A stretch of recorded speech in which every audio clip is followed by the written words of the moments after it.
Smart city म्हणून ओळख असलेल्या नवी मुंबई पनवेलमध्ये पाणी टंचाईचं आता भीषण रूप निर्माण झालेलं आहे. मी सध्या खारघरच्याच बाजूला असलेल्या ओय कॅम्प गावामध्ये आहे आणि तुम्ही पाहताय की प्रत्येक घराच्या समोर 10 ते 12 15 ड्रम अशा पद्धतीनं मांडल्याचं आपल्याला पाहायला मिळतं.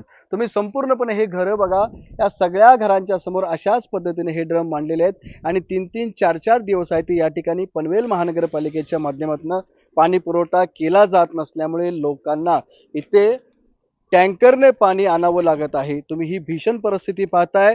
खारघर या ठिकाणची ही परिस्थिती आहे आणि खारघरमध्येच 5 मिनिटावरती हे ओवे कॅम्प गाव आहे आणि याच ओवे कॅम्प गावामध्ये ही संपूर्णपणे तुम्ही पाण्याची भीषण परिस्थिती बघताय. सगळ्या घरांच्या समोर या अशा पद्धतीने ड्रम ठेवलेले आहेत. नाही, आमच्या गावाला पाणी येतं, म्हणजे नळाचं पण पाणी येतं, टँकरचं पण पाणी येतं. पण आपण जर म्हणतोय खारघर सिटीमध्ये आपण राहतोय, स्मार्ट सिटी म्हणून खारघरला ओळखलं जातं. तर खारघरच्या बाजूला हे जे गाव आहे ओय कॅम्प, म्हणजे 5 मिनिटाच्या अंतरावरती तर हे गाव आहे. पण ह्या गावामध्ये अजूनही नळाची व्यवस्था आलेली नाही आहे ना. आम्हाला नळाचं पाणी घरामध्ये त्याची व्यवस्था अजून केलेली नाही आहे. तर सरकारने याच्याकडे पूर्णपणे लक्ष द्यावे आणि आम्हाला घरामध्ये नळाची व्यवस्था करावी. पाणी वगैरे नाही आहेत आता, असं म्हणजे 2-2, 3-3 दिवस आड करून येतं पाणी.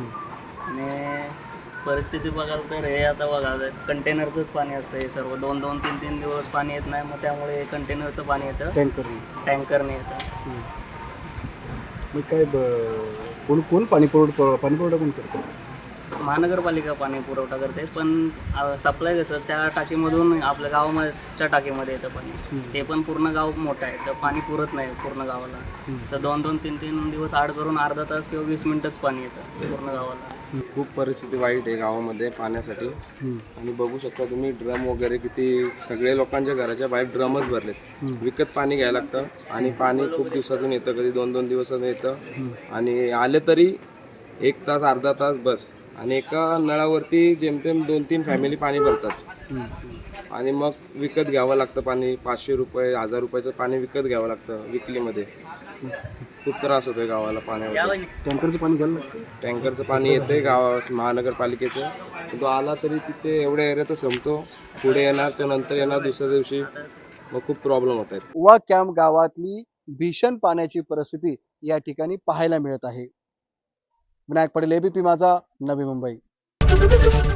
एबीपी माझा, उघडा डोळे बघा नीट.